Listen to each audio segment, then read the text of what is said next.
मुंशी प्रेमचंद की कहानी माँ का हृदय। माधवी के पति की 22 साल पहले मौत हो गई थी। उसके पास कोई धन दौलत नहीं थी और संपत्ति के नाम पर सिर्फ एक बेटा था जो इस वक्त जेल में बंद था। अपने उस घर में वो अकेली पड़ गई थी और उसके आंसू तक पहुंचने वाला कोई नहीं था। माधवी ने बड़ी दुख तकलीफ़ों को झेलते हुए अपने बच्चे को पाल पोस कर बड़ा किया था। अगर माँ बेटे को जुदा करने वाली मौत होती तो माधवी सब्र कर लेती और उसके मन में किसी के लिए क्रोध न होता, लेकिन उन्हें जुदा करने वाले तो कोई और थे जिनके अत्याचार को सहना उसके लिए मुश्किल हो रहा था। माधवी के मन में बार बार उन स्वार्थियों से बदला लेने का विचार घूम रहा था। माधवी के लिए उसका बेटा ही सब कुछ था, जिसे देखकर ही उसे ज़िंदगी में आगे बढ़ने का हौसला मिलता था। माधवी का बेटा सुंदर होने के साथ ही बहुत होनहार भी था। माधवी ने उसकी अच्छी परवरिश की थी।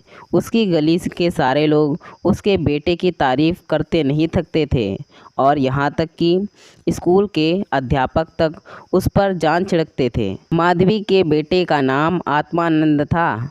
आत्मानंद से दूसरों के दुख तकलीफ़ें देखी नहीं जाती थी और लोगों की मदद करने के लिए वह हमेशा तत्पर रहता था। उसे देखकर कोई सोच भी नहीं सकता था कि वह कोई अपराध कर सकता है। माधवी भी यही सोचकर तड़पते हुए दिन काट रही थी कि आखिर उसका क्या अपराध था। आत्मानंद में गुणों का भंडार था।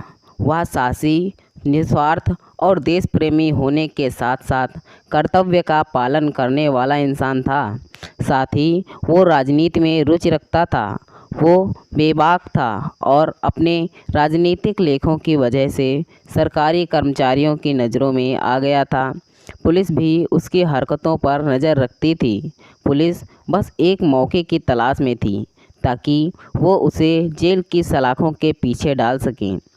जिले में पड़े एक डाके ने उन सभी लोगों को आत्मानंद को फंसाने का अवसर दे दिया जो उसे पसंद नहीं करते थे। डाके से तार जोड़ने का हवाला देकर आत्मानंद के घर की तलाशी ली गई, जहां मिले कुछ पत्रों व लेखों को डाके का मुख्य कारण बताते हुए उसे गिरफ्तार कर लिया गया। अपने आरोपों को सिद्ध करने के लिए पुलिस ने कुछ और युवकों को भी गिरफ्तार कर लिया और आत्मानंद को गिरोह का मुखिया करार दे दिया गया, जिसके बाद महीने भर तक मुकदमा चला और ना जाने कहां से पुलिस ने ऐसे झूठे गवाह सामने लाकर खड़े कर दिए कि कोर्ट ने आत्मानंद समेत सभी युवकों को दोषी करार दे दिया और 4 साल के कठोर कारावास की सज़ा सुना दी। बेटे की हर सुनवाई में जा रही माधवी ने देखा कि इंसान का चरित्र कितना नीच हो सकता है और वह अपने स्वार्थ के लिए किसी को भी हानि पहुंचाने से नहीं चूकता। अपने बेटे को हथकड़ियों में पुलिस द्वारा जेल ले जाते देख माधवी वहीं बेहोश होकर गिर गई, जिसके बाद कुछ भले लोगों ने उसे तांगे पर बैठाकर घर तक पहुंचाया। माधवी को जब होश आया तो उसे पूरा वाकया याद आया। अपने इकलौते सहारे से दूर होने का गम उसे खाए जा रहा था, जो उसे एक पल भी चैन की सांस तक लेने नहीं दे रहा था। कोई रास्ता ना सूझने पर माधवी ने अपनी वेदना को ही प्रतिशोध में बदलने का फैसला किया और उसके बेटे की यह दुर्दशा करने वालों से बदला लेना ही अपने जीवन का मकसद बना लिया। माधवी के मन में प्रतिशोध की ज्वाला धधक रही थी। वह बस यही सोच रही थी कि ऐसा क्या करें कि जिससे उन अत्याचारियों से बदला लिया जा सके। देर रात तक माधवी सोचती रही कि विधवा जीवन जीते 22 साल हो गए, लेकिन अब उसे बाहर निकलना होगा। अपने अंतर मन से माधवी कहने लगी कि इस दुनिया में अच्छे कर्मों की कोई जगह नहीं और हो सकता है ईश्वर ने भी निराश होकर हमसे मुंह फेर लिया हो। तो ऐसे में उन अत्याचारियों को दंडित करने के लिए उसे ही कदम उठाना होगा। शाम का वक्त था। लखनऊ में एक बड़ा सा बंगला झिलमिलाती लाइटों से सजा था। जहाँ दोस्तों की महफिल सजी थी और गाना बजाना हो रहा था। एक और मेज़ आतिशबाजियों से सजी थी तो दूसरी ओर तरह तरह के पकवान रखे थे। बंगले के चारों ओर पुलिसकर्मी तैनात थे क्योंकि वह बंगला पुलिस सुपरिटेंडेंट मिस्टर बागीच का था। बागीच ने एक बड़ा मार्के का केस जीता था जिससे खुश होकर अफसरों ने उन्हें तरक्की दी थी, जिसकी खुशी में जश्न मनाया जा रहा था। मार्के का केस जिस पे पुलिस बेगुनाह युवकों को झूठे केस में फंसाकर जेल में भर देती थी। यहाँ आए दिन उत्सव होते ही रहते थे। महफिल में रौनक बढ़ाने के लिए मुफ्त में गाने बजाने वाले, आतिशबाजियों और आधे दामों पर मिठाइयाँ व फल फूल उन्हें आसानी से मिल जाते थे। दौड़ धूप करने के लिए सिपाहियों की एक टुकड़ी हर वक्त उनके घर पर तैनात रहती थी। महफिल में गाने बजाने का कार्यक्रम समाप्त होने के बाद मेहमान अब भोजन करने लगे थे। दुकान से दावत का सामान ढोने वाले मज़दूर उन्हें कोसते हुए वहाँ से चले गए थे। बस बाकी बचे मज़दूरों के साथ एक बूढ़ी औरत वहाँ काम कर रही थी। वो बूढ़ी औरत चेहरे पर हल्की मुस्कान लिए अपने काम में मग्न थी। वह महिला और कोई नहीं बल्कि माधवी थी, जो बदला लेने के लिए मज़दूर बनकर काम कर रही थी। महफिल ख़त्म होते होते सभी मेहमान जा चुके थे। इक्के दुक्के मज़दूर बचा हुआ खाना समेट रहे थे। माधवी एक कोने में चुपचाप बैठी हुई एकटक सभी को देखे जा रही थी।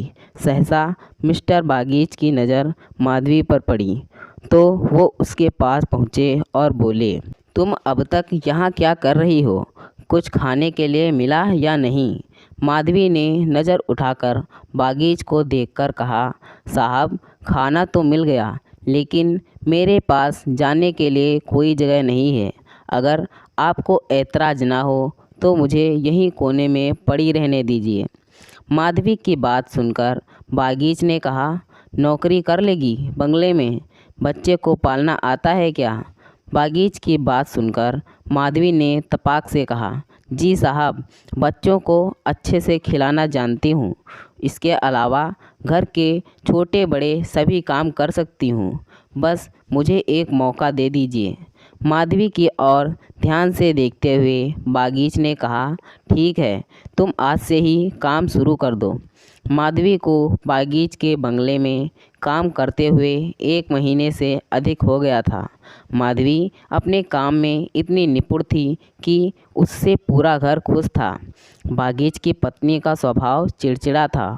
वह आलस व अपनी खराब सेहत के चलते दिन भर बिस्तर पर या सोफे पर पड़ी रहती और नौकरों पर चिल्लाती रहती। उसके स्वभाव के कारण बच्चे का ध्यान रखने वाली आया ज़्यादा दिन न टिक पाती। माधवी उसकी जली कटी बातें सुनकर भी चुपचाप अपने काम में लगी रहती। इसलिए बागीच की पत्नी को उससे कुछ खास शिकायतें नहीं थी। अपने बच्चे की देखभाल की जिम्मेदारी भी माधवी को ही दे दी थी। बागीच और उनकी पत्नी को इससे पहले भी कई बच्चे हो चुके थे, लेकिन अज्ञात कारणों से उनका एक भी बच्चा कुछ महीनों या फिर साल भर से ज़्यादा जीवित नहीं बच पाता था। इसलिए इस बच्चे पर दोनों माँ बाप की जैसे जान बसती थी। पढ़े लिखे होने के बावजूद दोनों अपने बच्चे की सुरक्षा के लिए टोना टोटका व जंतर मंतर अपनाने से भी परहेज ना करते थे। बच्चा माधवी के पास ही ज़्यादा समय बिताता। इस वजह से वो माधवी से काफ़ी ज़्यादा घुल मिल गया था। अगर माधवी कुछ देर के लिए भी उसकी नज़रों से दूर हो जाती तो बच्चा ज़ोर ज़ोर से रोने लगता। बच्चा माधवी को ही अपनी माँ समझता और वह साथ खेलती तो ही खेलता, वह दूध पिलाती तो ही पीता और वह सुलाती तो ही उसे नींद आती। अपने पिता को तो बच्चा जैसे कोई अजनबी समझता और माँ उस पर ध्यान नहीं देती थी। माधवी को तो लगता था कि बड़े घर में काम करने से तनख्वाह अच्छी खासी मिल जाएगी, जिससे महीने का खर्च पूरा हो जाएगा। लेकिन यहाँ तो नौकरों से हर एक पैसे का हिसाब लिया जाता। एक दिन बच्चे को गोद में उठाए माधवी ने मालकिन से कहा कि बच्चे के लिए कोई खिलौना गाड़ी मंगवा देती तो अच्छा होता। माधवी की बात सुनकर मिसेस बागीच ने कुंठित स्वर में कहा, कहाँ से मंगवाऊँ इसके लिए खिलौना गाड़ी? हाथ में रुपया भी तो होने चाहिए। इसका खिलौना 10-20 रुपये में आएगा और इतने रुपए कहाँ हैं हमारे पास। माधवी ने मिसेस बागीच की ओर गौर से देखते हुए कहा, मालकिन खिलौना ही तो है। माधवी की बात सुनकर मिसेस बागीच ने कहा, अब तुमसे क्या छुपाना। दरअसल तुम्हारे मालिक की पहली पत्नी से 5 बेटियां हैं जो इलाहाबाद के एक स्कूल में पढ़ रही हैं। पांचों कुंवारी हैं और उनकी पढ़ाई लिखाई और दूसरे खर्चों में इनका आधा वेतन चला जाता है। ऊपर से लड़कियों की शादी करवाने के लिए कम से कम 25,000 रुपये लगेंगे। अब कहाँ से लाएं इतने पैसे? मिसेस बागीच की बातें सुनकर माधवी बोल पड़ी, मालिक को घूस भी तो मिलती होगी ना। माधवी क्या कहकर चुप हो गई। मिसेस बागीच ने गहरी सांसें भरते हुए कहा, ऐसी कमाई में बिल्कुल बरकत नहीं होती। काली कमाई का पैसा एक हाथ आता है तो दूसरे हाथ चला जाता है। जैसे जैसे दिन बीतते जा रहे थे, माधवी के मन में उस बच्चे के लिए स्नेह और भी बढ़ता जा रहा था। कभी कभी बदला लेने की बात याद आती तो वह क्रोध से भर जाती और फिर बच्चे को देखकर शांत हो जाती। वहाँ रहते हुए माधवी मिस्टर बागीच के परिवार की स्थिति से वाकिफ़ हो गई थी। कई बार तो वह अपना दर्द भूलकर उनके परिवार के लिए चिंतित हो जाती। उसका मन दया से भर जाता। माधवी सोचती रहती, मालिक आखिर 5 बेटियों की शादी कैसे कराएंगे? ऊपर से पत्नी बीमार रहती है और बच्चा छोटा है। ज़रूर उनके परिवार पर अभिशाप है, वरना इतना सब होने के बावजूद कौन दुखी रहता है। कमज़ोर बच्चों के लिए बरसात तो बीमारियां लेकर आती है। बरसात में उन्हें अक्सर खांसी जुकाम और बुखार घेर लेता है। ऐसे ही बरसात में माधवी एक दिन किसी काम से अपने घर चली गई। पीछे से बच्चे ने रो रो कर पूरा घर सिर पर उठा लिया। कुछ देर गोद में उठाने के बाद मिसेस बागीच ने एक नौकर को उसे टहलाने के लिए सौंप दिया। कुछ देर आंगन में घुमाने के बाद नौकर ने बच्चे को हरी घास पर बैठा दिया। बारिश के पानी से ज़मीन गीली थी और बच्चा ऐसे ही कई घंटों तक पानी में खेलता रहा। वह नौकर दूसरे नौकरों के साथ गप्पे हाँकने में मस्त हो गया। काफ़ी देर बाद जब नौकर को ध्यान आया तो वह बच्चे को फटाफट भीतर ले गया और उसके कपड़े बदलवाए। शाम होते ही जुकाम से बच्चे की नाक बहने लगी और खांसी से गले से आवाज़ आने लगी। देर शाम जब माधवी बंगले में पहुंची तो बच्चे की हालत देखकर उसका कलेजा फटने लगा। वह बच्चे को लेकर तुरंत मालकिन के पास पहुंची और कहा, देखो ज़रा बच्चे का क्या हाल हो गया है, कहीं इसे सर्दी तो नहीं लग गई। बच्चे की हालत देखकर मालकिन भी हक्की बक्की रह गई, क्योंकि वह ऐसा मंजर पहले भी देख चुकी थी। मिसेस बागीच ने तुरंत नौकरों से अलाव जलाने को कहा। मिसेस बागीच और माधवी दोनों पूरी रात बच्चे को ठीक करने में जुटे रहे। दोनों की आंखों से नींद जैसे कोसों दूर थी। ऐसे में सवेरा कब हो गया दोनों को पता भी ना चला। मिस्टर बागीच को जैसे ही बच्चे के बीमार होने की खबर मिली, वह डॉक्टर को लेकर सीधे घर पर पहुँचे। 3 दिन में बच्चे की हालत में सुधार आने लगा, लेकिन वह काफ़ी कमज़ोर हो गया था। बच्चे का ख्याल रखने में माधवी ने दिन रात एक कर दिया। यह वही माधवी थी जो परिवार का सर्वनाश करने का संकल्प लिए उस घर में आई थी और आज उसी घर के चिराग की सलामती के लिए दिन में हजारों बार ईश्वर से दुआएं मांग रही थी। शायद माधवी की दुआओं का ही असर था कि बच्चे की सेहत में धीरे धीरे सुधार आने लगा। एक सुबह मिस्टर बागीच बच्चे के झूले के पास बैठे हुए थे और मालकिन सिर दर्द के कारण चारपाई पर पसरी हुई थी। माधवी पास में ही बैठी बच्चे के लिए दूध गर्म कर रही थी। माधवी की ओर देखते हुए मिस्टर बागीच ने कहा, हम जब तक जिएंगे तुम्हारे एहसान के तले दबे रहेंगे। या तुम ही हो जो बच्चे को मौत के मुंह से खींच लाई, वरना हम तो उम्मीद ही हारने लगे थे। इतने में मिसेस बागीच भी उठकर पास आ गईं और माधवी से कहा, तुम एक देवी बनकर हमारे जीवन के कष्ट हरने के लिए आई हो। आज अगर तुम ना होती तो पता नहीं क्या अनर्थ हो जाता। मेरी तुमसे एक विनती है, वैसे तो जीना मरना सब ऊपर वाले के हाथ में है, लेकिन तुम्हारे हाथ में ज़रूर संजीवनी है। मेरी तो किस्मत ही अभागी है, पर हो सकता है तुम्हारे पुण्यों से मेरे बच्चे की जान बच जाए। माधवी चुपचाप मिसेज बागीच की बातें सुन रही थी। मिसेज बागीच रुआसी आवाज़ में कहने लगी, सच कहती हूँ, अब तो बच्चे को गोद में उठाने तक से मुझे डर लगता है। तुम इसे आज से अपना ही बच्चा समझो और इसकी माँ बन जाओ। इसे भी तुमसे बहुत लगाव है। तुम इसे अपने साथ अपने घर ले जाओ और वहीं इसकी परवरिश करो। जब तक यह तुम्हारी गोद में रहेगा हमें चिंता ना होगी। मिसेज बागीच की बात सुनकर माधवी ने कहा, मालकिन क्यों ऐसे बुरे विचार मन में ले आ रही हो। बच्चे की हालत में सुधार हो रहा है और देखना भगवान की इच्छा से सब कुशल मंगल होगा। इतने में मिस्टर बागीच बोल पड़े, नहीं बूढ़ी माँ, मेरा दिमाग भले ही इन बातों को ढकोसला करार देता हो, लेकिन मन का एक कोना इस पर विश्वास करना चाहता है। मेरी अपनी माँ ने मुझे पैदा होते ही एक धोबिन को बेच दिया था, क्योंकि मुझसे पहले मेरे 3 बड़े भाइयों की मौत हो चुकी थी। इसलिए मेरी जान बचाने के लिए उन्हें जो उचित लगा उन्होंने किया। अब बारी हमारी है और हमसे जो बन पड़ेगा हम करेंगे। तुम इसे आज से अपना ही बेटा मानो और उसे साथ ले जाओ। हमें जब भी इससे मिलने का मन होगा चले आएंगे।